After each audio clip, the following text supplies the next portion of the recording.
Today, you don't want to miss out on this recipe. This is Hawaiian style mochiko chicken wrapped in seaweed. It's so delicious. So get your pen and paper ready.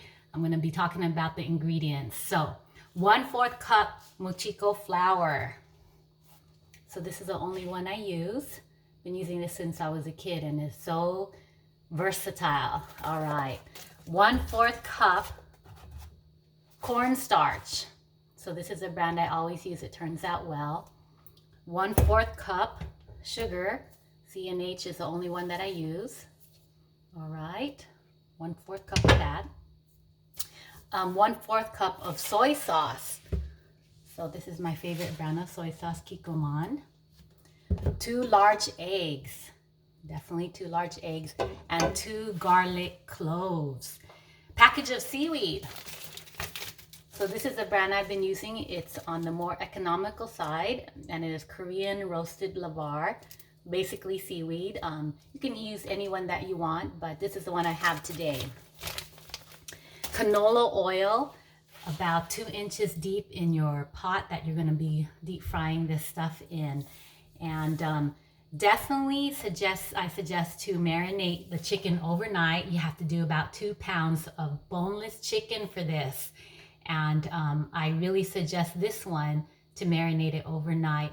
In my previous chicken recipes, it is okay to not marinate because I reduce the sauce, but since this is trying to retain the flavors in the chicken during deep frying, the only way to retain it is by marinating it overnight. All right, so I'm gonna go ahead and show you what we have here. So I put all the ingredients, and this is just a sample of the marinade, chicken marinade. So that was 1/4 cup mochiko flour, 1/4 cup cornstarch, 1/4 cup sugar, 1/4 cup soy sauce, and 2 large eggs, 2 garlic cloves for such a very, very easy recipe there. So this is the tricky part. Okay, and pay attention closely. So I'm just gonna go pan the video over to you. So I'm gonna take this sushi wrapper and I am going to cut the sushi wrapper. So I'm looking at my chicken and I'm looking that it kind of looks like on the smaller sizes because I had cooked about 1 1/2 pounds of it already. So the ones that are left, they look like on the smaller size. So for my seaweed, I'm gonna make the seaweed wrap on the smaller side. So these are the strips that I'm gonna cut them into. Could probably make a few bigger ones, but I could tell by the pieces of chicken that I have left, they need to be on the thinner side. The next thing I'm going to do is I'm going to lay 1 seaweed strip out. I'm going to take one of the chickens. Okay, so here is one of the chickens. I'm going to put it right on top of the seaweed. And then I'm going to roll. So it's just rolling. And continue to roll and roll. So I'm going to turn on the fire now.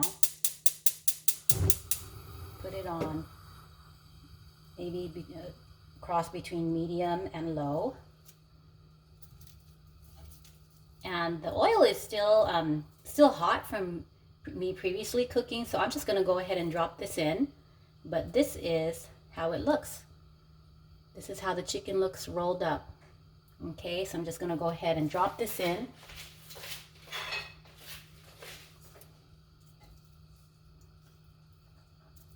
So yesterday when I cooked this, the average time, once the oil was hot, to cook was about 8 minutes.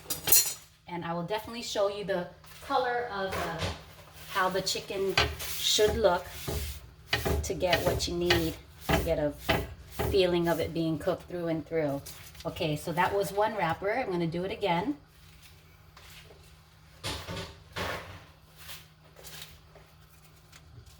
Okay, so there is the sheet of seaweed.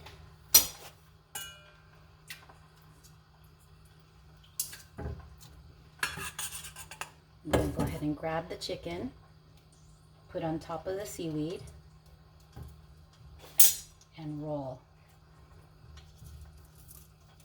See me rolling it there.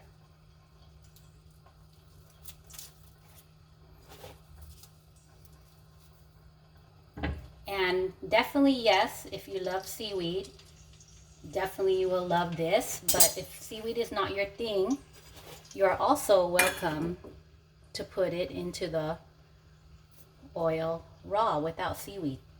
I'm going to do that one there as an example. Okay, no seaweed.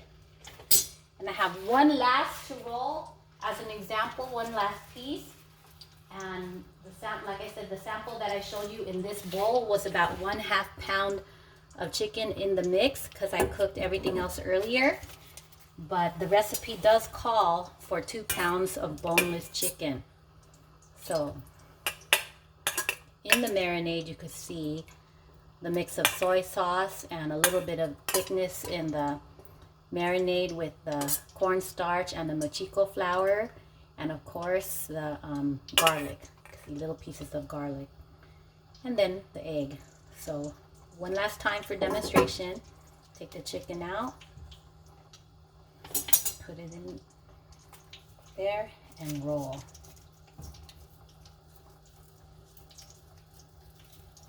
So I would say if you're feeding a family of 5, 2 pounds of chicken will probably do it.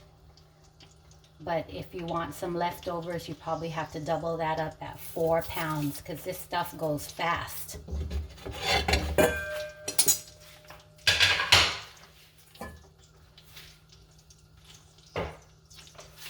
So I would cook that for about 7 to 8 minutes. All right. Over there. Get a feel. So that is about 2 inches deep of canola oil. And like I mentioned earlier, I had already cooked some of this. That's why the oil looks a little bit burned. But it is delicious. So once it's hot, once the oil is hot, I estimated about 7 to 8 minutes. Suggest marinating it overnight. And so we talked about the ingredients. So I think the next thing I'm going to do is just go ahead and show you the completed product so that the video won't be so long. But anyway, here we go. Hawaiian style mochiko chicken. Doesn't that look interesting? So these were cooked about 7 to 8 minutes, and the sugar in it definitely gives the chicken like a caramelized taste and feel. So it's crunchy on the outside, but as soon as you bite in, it's very tender. Okay, let me show you a close-up right here on the other side. And I was really surprised that I have actually cooked this before. It's been a while, but I was surprised that the seaweed stuck. But I think it's a marinade that helped it stick. All right. Here's another one. Here's another one. And here is a thicker one. So the thing that I would compare this most to when I was eating it, it is probably just a chicken version of the spam musubi. And so, yes, definitely yummy. Let's see. Okay, again, Hawaiian style mochiko chicken. And I'll be putting the ingredients at the bottom of the page. Click the arrow button on YouTube and it'll have the ingredients just in case you didn't get it from me this time. And hopefully you try it one day and like it. So I'm just gonna let these cook since I already had a cooked sample. But this is kind of a sample of it halfway through. All right. Okay, I'm gonna let you go. Take care. Thank you for listening. Bye-bye.